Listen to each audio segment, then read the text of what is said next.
अपना उद्बोधन, अपना उत्प्रेरण, अपना संबोधन हमें प्रदान करें। माननीय मुख्यमंत्री महोदय।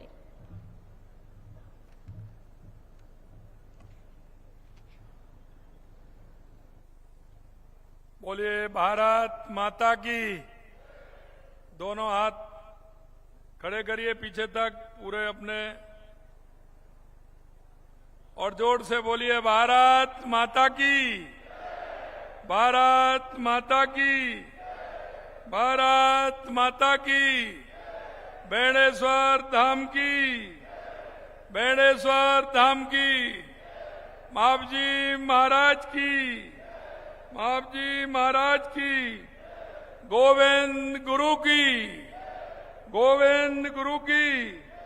मानगढ़ धाम की, मानगढ़ धाम की। बीरबालिका काली बाई की, बीरबालिका काली बाई की। आप सभी की आज के इस राजस्थानी जनजातीय गौरव दिवस के अवसर पर, क्योंकि राजस्थान स्थापना दिवस के हमारे कार्यक्रम चल रहे हैं, उन्हीं कार्यक्रमों में यह कार्यक्रम है। आज के इस कार्यक्रम में मंच पर विराजमान कैबिनेट में मेरे साथी जनजातीय क्षेत्र विकास मंत्री भाई बाबूलाल जी खराड़ी साहब, कैबिनेट के मेरे दूसरे साथी राजस्व मंत्री भाई हेमंत मीणा जी, कैबिनेट के मेरे तीसरे साथी सहकारिता मंत्री भाई गौतम दत्त जी, हमारी पार्टी के वरिष्ठ नेता पूर्व प्रदेश अध्यक्ष और चित्तौड़ से सांसद सम्मानीय सीपी जोशी जी, अध्यक्ष राजस्थान धरोहर प्राधिकरण ओंकार सिंह जी लाखावत साहब, हमारे राज्यसभा के सांसद चुन्नीलाल गरासिया जी, पूर्व मंत्री एवं विधायक निम्माहेड़ा श्रीचंद कृपलानी जी, विधायक उदयपुर ग्रामीण फूल सिंह जी मीणा साहब, विधायक सागवाड़ा शंकरलाल जी ढेंचा जी, विधायक गोगुंदा प्रताप सिंह जी गामेती, विधायक गढ़ी कैलाश मीणा जी, विधायक सलूमर श्रीमती शांता देवी जी, एसटी मोर्चा के प्रदेश के अध्यक्ष और विधायक जाजपुर गोपीचंद मीणा जी, विधायक पिंडवाड़ा आबू समाराम गरासिया जी और हमारी पार्टी के सभी वरिष्ठ नेतागण, हमारे जिला अध्यक्ष, हमारे प्रदेश के पदाधिकारी, सभी मेरे भाई और बहनों, सबसे पहले तो मैं आप सभी का वंदन करता हूं, अभिनंदन करता हूं। आप सभी को मैं प्रणाम करता हूं। मैं आपको राजस्थान दिवस की बहुत बहुत शुभकामनाएं भी देता हूं। मैं आप सभी को इस पुण्य भूमि बेणेश्वर धाम में हार्दिक स्वागत और अभिनंदन करता हूं। मेरे भाई और बहनों, मैं आपसे कहना चाहता हूं कि आज का ये दिन उस गौरव को स्मरण करने का है जो हमारी जनजाति धरती की मिट्टी में सदियों में जो समाया हुआ है। कल राजस्थान स्थापना दिवस के 77 वर्ष पूर्ण होने जा रहे हैं। 30 मार्च 1949 को भारतीय नव वर्ष की चैत्र शुक्ल प्रतिपदा रेवती नक्षत्र इंद्रयोग में बृहद राजस्थान की स्थापना हुई थी। इसको ध्यान में रखते हुए हमारी सरकार ने, क्योंकि जब राजस्थान ये हमारा राजपूताना हमारी रियासतों का विलय हुआ था, तत्कालीन गृह मंत्री सरदार वल्लभ भाई पटेल ने हमारे राजस्थान की स्थापना की थी। चैत्र शुक्ल प्रतिपदा के दिन उन्होंने इसकी स्थापना की थी। इसलिए हम लगातार पिछली साल से उसको हम चैत्र शुक्ल प्रतिपदा के दिन राजस्थान दिवस मनाते हैं। और ये दिवस अब 19 मार्च के दिन प्रदेश के गौरवशाली दिवस को उत्साह के साथ मनाया जा रहा है। राजस्थान की विकास यात्रा में जनजाति समाज का बहुत बड़ा योगदान रहा है। जितना किसी भी अन्य समाज का है उससे ज्यादा आप लोगों को रहा है। इसलिए हमने कहा कि हमारे यह पवित्र बेणेश्वर धाम जिसका देश के यशस्वी प्रधानमंत्री नरेंद्र मोदी जी ने इसके विकास का शिलान्यास किया था। आज हम उस विकास को यहाँ आपने देखा होगा जिस तरह से इसका निर्माण कराया जाएगा, इसके भव्य जो हमारे घाट हैं उनको बनाया जाएगा, यहाँ हर तरह की सुविधा मिलेगी, उसके लिए हम आज यहाँ आए हैं। इसलिए राज्य सरकार ने निर्णय लिया है कि राजस्थान दिवस का उत्सव उन वनों और पहाड़ों तक भी पहुंचेगा जहाँ जनजातीय क्षेत्र की धड़कन बसती है। इसलिए बेणेश्वर धाम की इस ऐतिहासिक भूमि पर आज का ये आयोजन हो रहा है। मेरे भाई और बहनों, मैं कहना चाहता हूं, कितने दिनों से हमारा ये पवित्र स्थान, लेकिन जो इसमें सुविधा मिलनी चाहिए थी वो सुविधा यहाँ नहीं थी। आपने ध्यान होगा जब हमारी राष्ट्रपति जी यहाँ आई थी, जब हमने कहा था कि इस बेणेश्वर धाम का हम पूरी तरह से विकसित करते हुए इनके घाटों को और यहाँ की सुविधाओं का विस्तार हम करेंगे। आपने देखा है लगातार हमारी उसकी डीपीआर बन गई। आपने उसकी अभी फिल्म देखी कि हम इस घाटों का उत्तरण करके हम इसको कैसे बनाना चाहते हैं। यहाँ ये ऐसा केंद्र बने जो हमारे आदिवासी भाइयों का, बागड़ क्षेत्र के सभी लोगों का जो ये पवित्र क्षेत्र है जिसको कुंभ कहते हैं, इस कुंभ का निर्माण उसी तरह से हो और आने वाले सभी लोग इसके मेले जो आता है उसमें उसका पूरा आनंद लें। मेरे भाइयों, माघ पूर्णिमा के अवसर पर लाखों जनजातीय बंधु यहाँ एकत्र होते हैं जब मेला लगता है। यह स्थान जहाँ बागड़ की माटी के अनगिनत वीरों को, संतों को जन्म दिया है। संत महावीर जी ने यहीं पर अपनी वाणी से जनजातीय समाज को दिशा दी और उन्होंने भविष्यवाणियां की थी। बाबू जी महाराज ने बहुत सी भविष्यवाणियां की थी। उन्होंने कहा था आगे क्या होने वाला है, और आपको मैं कहना चाहता हूं उनकी एक एक वाणी सत्य हो रही है, उनकी एक एक वाणी सत्य हो रही है। ऐसे हमारे संत बाबू जी महाराज की जो वाणी है। आज इस आयोजन में जनजातीय कला हस्तशिल्प की प्रदर्शनी भी लगाई गई है। मैं चाहता हूं कि आप सभी इसे ध्यान से देखें, क्योंकि हमारी यह कला हमारे पुरखों की स्मृति से जुड़ी है। क्योंकि जो हमारे यहाँ के क्षेत्र थे उन्होंने छोटे छोटे लघु उद्योग, कुटीर उद्योग के माध्यम से अपनी अर्थव्यवस्था को मजबूत किया था। हम भी चाहते हैं कि हमारा ये क्षेत्र सरसब्ज हो, यहाँ के आम व्यक्ति को सुविधा मिले और आम व्यक्ति को सुविधा मिलते हुए यहाँ की जो अर्थव्यवस्था है उसमें सुधार होके हर व्यक्ति के जीवन में खुशहाली आए। राजस्थान के जनजातीय समाज पीढ़ी दर पीढ़ी जो कला बचाई है, चाहे वो पिथौरा चित्रकला हो, बांस की बुनाई हो, मिट्टी के बर्तन हो, लकड़ी की नक्काशी हो, ये सब हमारी अनमोल सांस्कृतिक विरासत है। हमें इसको बचाना है और आगे बढ़ाना भी है। आज की ये प्रदर्शनी इन कलाओं से जुड़े कलाकारों को आगे बढ़ने के लिए एक मंच उपलब्ध करवाती है। हमारी सरकार का प्रयास है कि इन कलाओं को बाजार मिले, सम्मान मिले और इन्हें बनाने वाले हाथों को उचित मूल्य मिले, जिससे उनका जीवन स्तर आगे बढ़े। भाइयों बहनों, मैं इतना कहना, इतिहास लिखा गया, जनजातीय समाज का नाम वीरता के पन्नों पर अंकित है। वे वो समाज है जिन्हें जंगलों में रहकर भी अपनी आजादी से कभी समझौता नहीं किया। जब अंग्रेजी हुकूमत ने वनों पर कब्जा करना चाहा था तब इसी समाज ने धनुष उठाया था। मैं कहना चाहता हूं, समाज और प्रकृति के पुजारी हैं। आप धरती को मां मानते हैं, नदी को मां मानते हैं, वन को जीवन माना है। इसलिए जब किसी ने इस प्रकृति के साथ छीनने की कोशिश की तो समाज अडिग रूप से खड़ा रहा। जनजातीय समाज ने इतिहास के हर कठिन मोड़ पर अपना सर्वस्व दांव पर लगाया है। आज मैं ऐसे सभी उन वीरों को नमन करता हूं, उनको श्रद्धा सुमन अर्पित करता हूं। भाइयों बहनों, हमने जनजातीय गौरव की बात करते हैं तो भगवान बिरसा मुंडा जी का नाम सबसे पहले स्मरण आता है।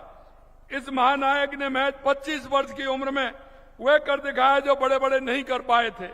उन्होंने अंग्रेजों की तोपों के सामने धनुष उठाया और उल गुलान यानी शोषण के विरुद्ध संघर्ष का आह्वान किया था।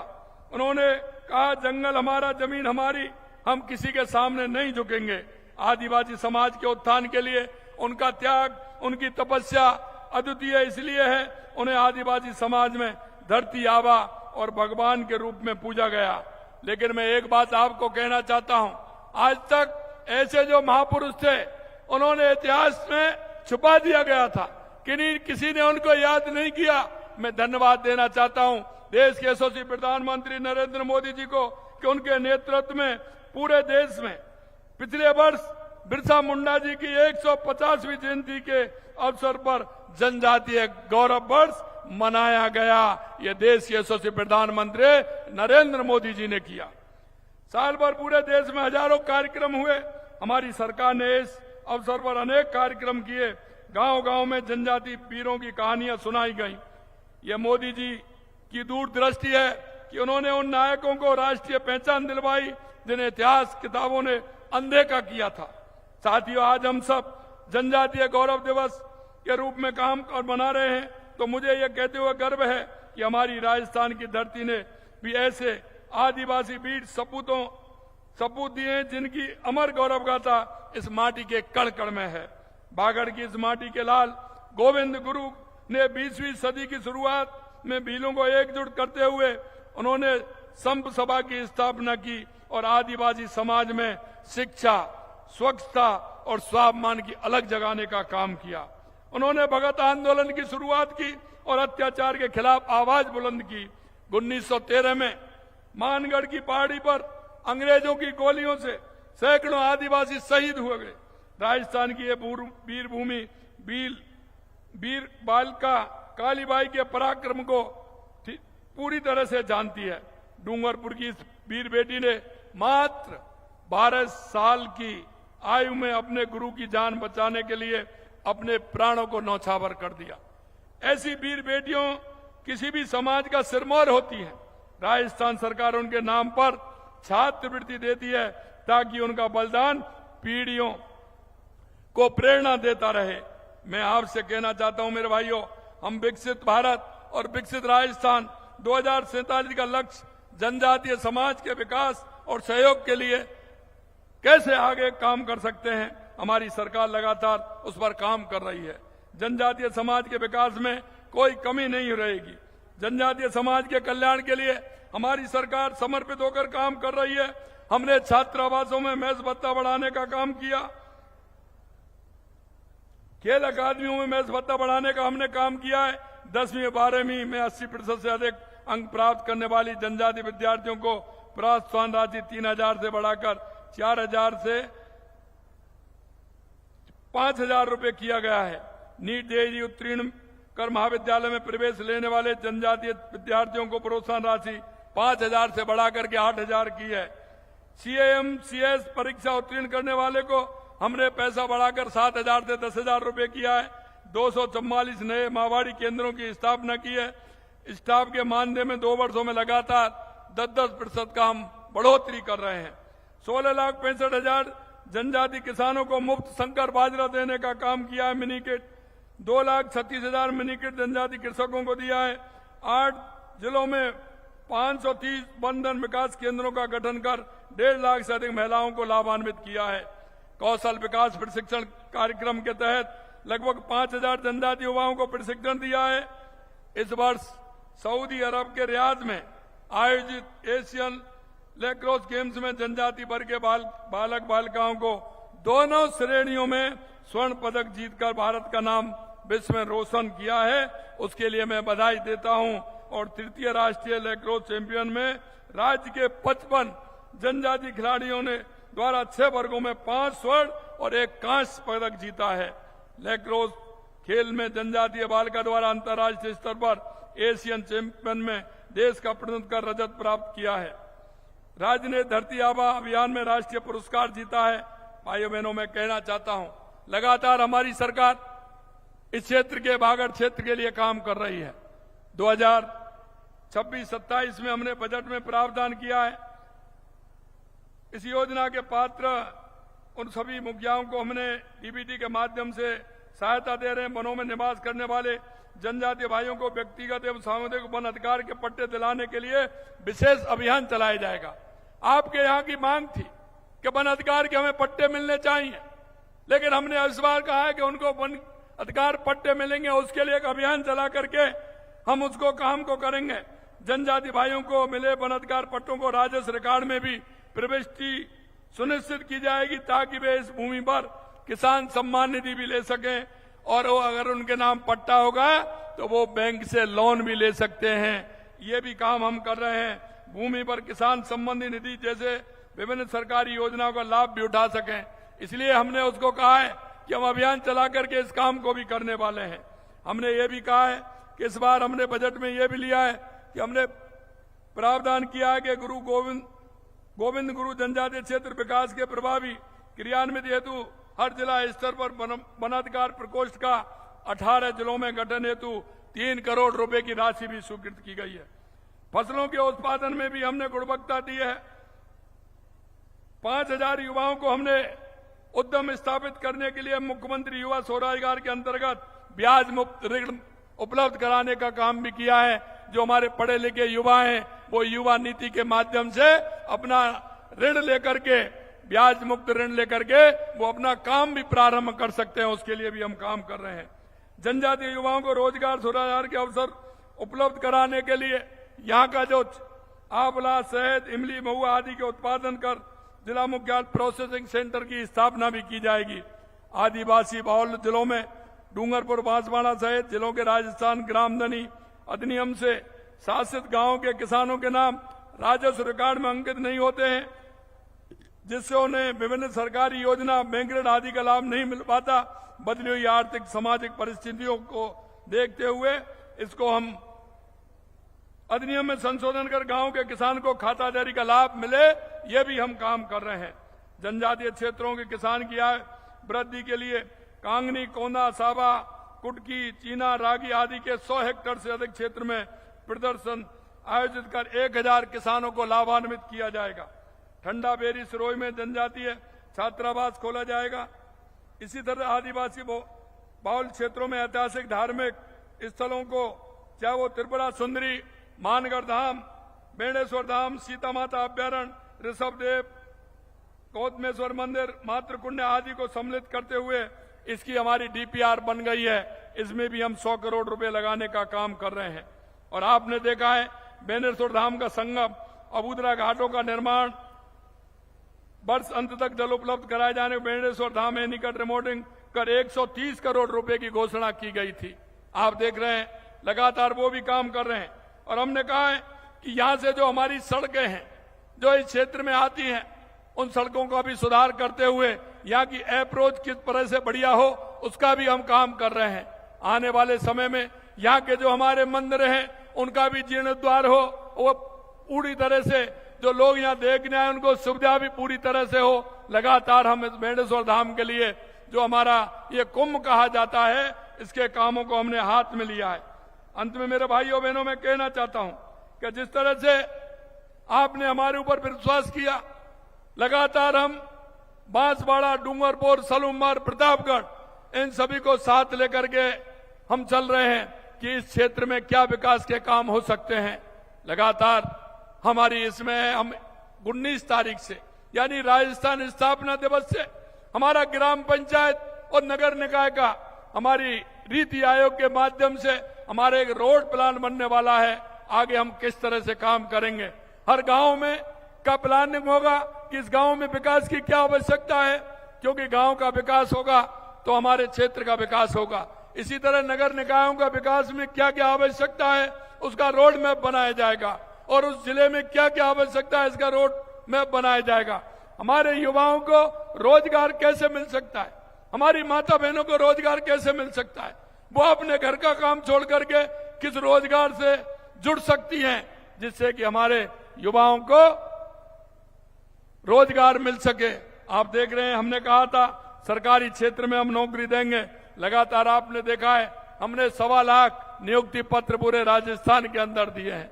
1,35,000 हमारे प्रक्रियाधीन चल रहे हैं और 1,25,000 यानी 1.25 लाख का हमने कैलेंडर जारी किया है।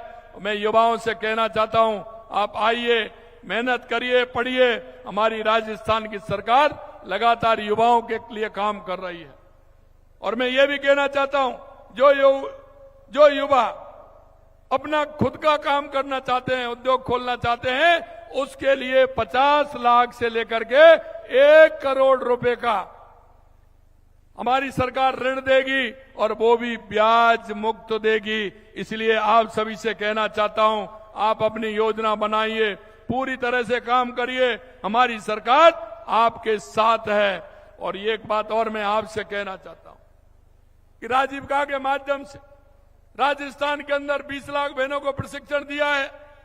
16 लाख बहनें हमारी लखपति दीदी हैं, हमने उनको भी पैसा बढ़ाने का काम किया है। पहले हम उनको 1 लाख रुपए देते थे, अब हम उनको 1.5 लाख रुपए देते हैं। और आपने देखा अभी हमारी बहनों को 5 करोड़ रुपए का ऋण देने का काम हमने अभी किया है। मैं आपसे यही कहना चाहता हूं, हमारा जीवन स्तर हमारी बहनों का कैसे उठे, हमारे किसानों को बचत कैसे हो, हमारे मेहनत करने वाले उन मजदूरों का जीवन स्तर कैसे उठो, उसके लिए हम काम करते हैं। अभी हमने प्रधानमंत्री जो हमारी योजना चलती है स्वावलंबन योजना, उसके लिए हम स्वनिधि योजना के माध्यम से हम उनको कैसे लोन दे सकते हैं। हमारे छोटे छोटे काम करने वाली हमारी माता बहनें, हमारा नौजवान प्रधानमंत्री स्वनिधि योजना के माध्यम से अपना वो कारोबार कैसे कर सकता है, इसके लिए हम पूरे इस क्षेत्र में अभियान चलाते हुए उन सभी को लोन देने का काम करेंगे, जिससे कि वो अपना छोटा मोटा व्यापार और काम कर सके। हम जो बड़ा काम करना चाहते हैं उनको 50 लाख से 1 करोड़ देंगे, लेकिन वो छोटा काम करना चाहते हैं तो उनको 20,000, 25,000, 50,000, 1 लाख, 1.5 लाख रुपए तक का उनको भी लोन दे करके जिससे स्वयं का काम कर सके, इस काम को भी हम कर रहे हैं। और आपने देखा ये महिलाओं को लगातार हम राजीविका की बहनों को लखपति दीदी बनाने के लिए हम लगातार हमारा प्रयास है। देश के यशस्वी प्रधानमंत्री नरेंद्र मोदी जी कहते हैं कि हमारे देश के अंदर 4 जातियां हैं, और वो जाति हैं युवा, महिला, किसान, मजदूर। इनका अगर उत्थान होगा तो हमारे गांव का उत्थान होगा, हमारे शहर का उत्थान होगा, हमारे जिले का उत्थान होगा, हमारे प्रदेश का उत्थान होगा और हमारे देश का उत्थान होगा। भाइयों बहनों, हम चाहते हैं कि हर क्षेत्र में हमारा हर व्यक्ति को उसका लाभ मिले, हमारी केंद्र और राज्य सरकार की योजनाओं को।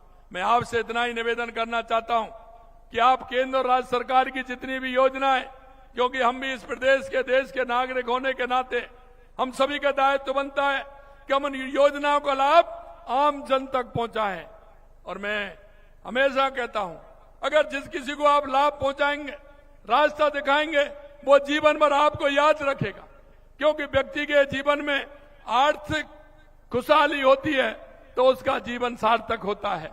और नहीं, आप सब जानते हैं, मुझे पता है कि सबसे पहले जब आवश्यकता होती है तो घर वाले ही पैसे नहीं देते हैं। चाचा ताऊ उनसे जब बात करोगे तो वो ही पैसा नहीं देते हैं। अरे मेरे भाइयों बहनों, मैं आपसे कहना चाहता हूं कि आपको जहां जो आवश्यकता है वो आप बताइए।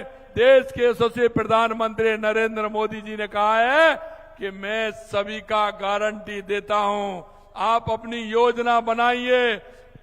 सरकार आपको पूर्ण रूप से जैसा आप काम करना चाहते हैं वैसा ऋण देने के लिए, पैसा देने के लिए हमारी सरकार तैयार है।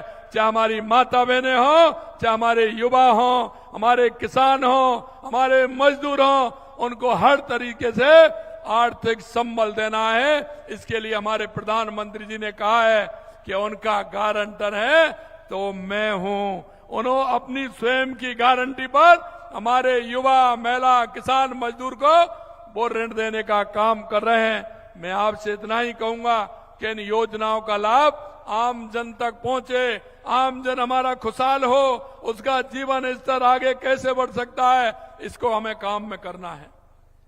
लेकिन मैं एक बात और कहना चाहता हूं, और वो मैं ये कहना चाहता हूं, यहां के कुछ लोग हैं जो भावनाओं को भड़का करके किसी तरह से वो आपके पास आते हैं, लेकिन वो करते कुछ नहीं है और वो कर भी नहीं सकते क्योंकि उनके कुछ हाथ में ही नहीं है। वो ही मेरे ही पास आते हैं, मेरे से ही कहते हैं कि हमारा ये काम कर दीजिए, हमारा ये काम कर दीजिए। वो कुछ नहीं कर सकते, लेकिन आपकी भावनाओं के भड़काने का काम जरूर करते हैं। ऐसे लोगों के बहकाने में नहीं आना है, क्योंकि वो आप देख लिया उनकी क्या हालत है, आपने देख लिया किस तरह के काम करते हैं, वो देख लिया। एक मैं और जरूर कहना चाहता हूं, आपको ध्यान रखना है, ऐसे भी कुछ लोग हैं जो हमारे आदिवासी भाई बहनों को बढ़ने नहीं देना चाहते। क्योंकि वो सरकारी नौकरियों में आ गए, वो बन गए। वो ये सोचते हैं कि अगर ये आम जन पढ़ लिख करके आगे आ जाएगा तो हमारा क्या होगा। आपके युवाओं को भड़काने का काम करते हैं। ऐसे लोगों से आपको सचेत रहना है। और अपने बच्चों को वो उदयपुर में, जयपुर में, सीकर में, कोटा में पढ़ाते हैं और आपके बच्चों को राह दूसरी दिखाते हैं। माता बहनों में कहना चाहता हूं, ऐसे लोगों से, सब भाई बहनों को कहता हूं, ऐसे लोगों से संभल करके रहना है।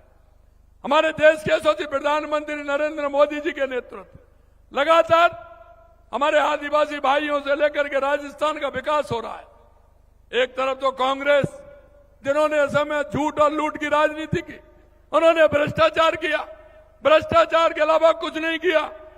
क्या उनको बेणेश्वर धाम की 70 साल पहले याद नहीं आ रही थी? 70 साल से। अरे हमने कहा, आपको ध्यान हो, मैं जब यहां आया था तो मैंने कहा कि हमारे जो तीर्थ स्थान है, चाहे मानगढ़ धाम हो, बेणेश्वर धाम हो, त्रिपुरा सुंदरी हो, सीता अभ्यारण्य हो, इसके लिए हम काम करेंगे।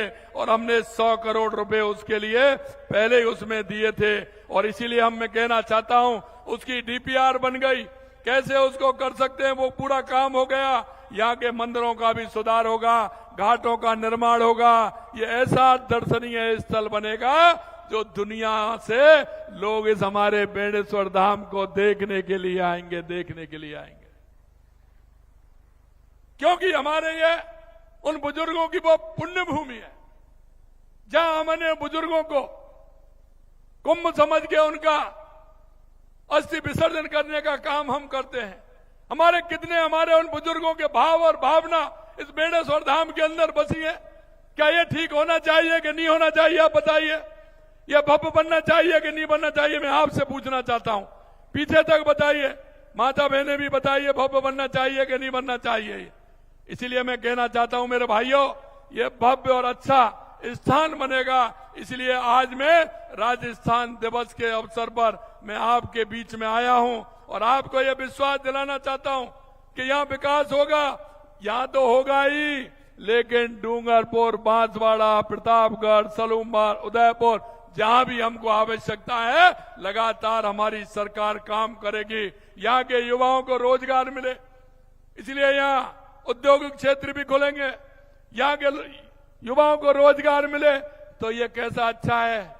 मैं जब बारिश के समय आया था तो हमारा डूंगरपुर, बांसवाड़ा किसी कश्मीर से कम नहीं लगता है, कश्मीर से कम नहीं लगता है। यहाँ का विकास आपकी दृढ़ इच्छा पर है। मित्रों, मैं यही कहना चाहता हूं, आप मन से थोड़ा सा चलेंगे, पर्यटन की बहुत यहां संभावना है। डूंगरपुर के अंदर हमने जिस तरह से काम हमारी सरकार ने किया है, उस क्षेत्र को, जो नदी को हमने जोड़ा है, यहाँ नदियां, कुएं, निकट बना करके हमारा पर्यटन स्थल, क्योंकि आप देखते हैं उदयपुर तो ओवरफ्लो हो गया। उदयपुर में कितने पर्यटक आते हैं। हमें मूवमेंट करना चाहिए डूंगरपुर और बांसवाड़ा की तरफ, जिससे कि हमारा पर्यटक आए और उन पर्यटकों से हमारे क्षेत्र की आय के स्रोत भी बढ़े और यहाँ उद्योग भी लगे। क्यों, मिनरल हमारे पास बहुत है। अभी हमारे देश के यशस्वी प्रधानमंत्री नरेंद्र मोदी जी ने 45,000 करोड़ रुपए के परमाणु ऊर्जा संयंत्र की स्थापना बांसवाड़ा के अंदर की है। वहां लोगों के रोजगार मिलेंगे, ये भी काम हम कर रहे हैं। मैं आपसे अंत में इतना कहना चाहता हूं, आपको चिंता करने की आवश्यकता नहीं है। राजस्थान के अंदर आपकी सारी बातों को ध्यान में रखते हुए हमारी सरकार लगातार काम कर रही है और आने वाले समय में आप और देखेंगे किस द्रुत गति से यहाँ का विकास हो रहा है। मैं इतना ही कहूंगा आप सभी से, आज आप इतनी बड़ी संख्या में यहाँ आए हैं, मैं आपसे कहना चाहता हूं, आप सभी को बहुत बहुत धन्यवाद। लेकिन अंत में मैं यही कहूंगा, ऐसे लोगों से बचना है जो सिर्फ चुनाव आते हैं और जिस तरह की भाव और भावना को भड़काते हैं। ऐसे लोगों से आपको बचना है, उनको सबक सिखाना है। उनके काम भी देख लो, किस तरह के काम है, किस तरह के वो काम करते हैं, जरा देख तो लीजिए। हमारे भी हैं, एमएलए भी हैं, मंत्री भी हैं, लेकिन वो तो मंत्री नहीं बने उससे पहले, एमएलए बने उससे पहले किस तरह के काम कर रहे हैं, जरा इस बात को भी ध्यान दीजिए कि वो जनता के लिए नहीं है, वो स्वयं के लिए है। ये भी मैं आपसे कहना चाहता हूं मेरे भाई और बहनों। इसलिए आप सभी को विश्वास दिलाता हूं कि देश के यशस्वी प्रधानमंत्री नरेंद्र मोदी जी के नेतृत्व में हम पूरे राजस्थान का ही नहीं बागड़ क्षेत्र को समाहित करते हुए हम यहाँ विकास के काम लगातार कर रहे हैं। आप सभी को बहुत बहुत धन्यवाद। जय हिंद, जय भारत, जय राजस्थान।